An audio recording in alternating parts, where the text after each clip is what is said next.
Attende Domine et miserere, quia peccavimus Dei. ക്രിസ്തുവിൽ എത്രയും സ്നേഹം നിറഞ്ഞ സഹോദരങ്ങളെ, തപസ് കാലത്തിന്റെ ഈ ആത്മീയതയിലൂടെ കടന്നുവന്ന് നമുക്ക് ഇന്നത്തെ സുവിശേഷം വിചിന്തനത്തിന് നൽകുന്നത് ധനവാന്റെയും ലാസറിന്റെയും ഉപമയാണ്.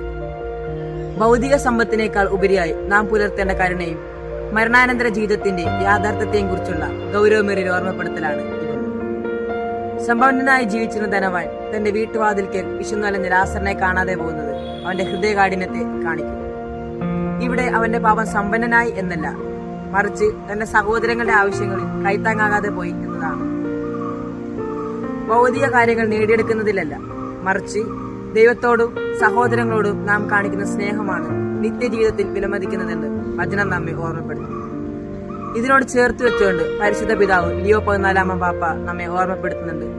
നീതി എന്നത് കേവലം നിയമം പാലിക്കൽ മാത്രമല്ല, മറിച്ച് സഹോദരങ്ങളുടെ കാര്യങ്ങളിൽ കൈത്താങ്ങാകുക എന്നതുകൂടിയാണ്.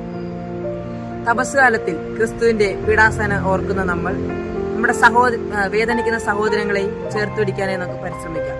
അവർക്കൊരു കൈത്താങ്ങായി നമുക്ക് മാറും. ദൈവം നമ്മെ സമൃദ്ധമായി അനുഗ്രഹിക്കട്ടെ.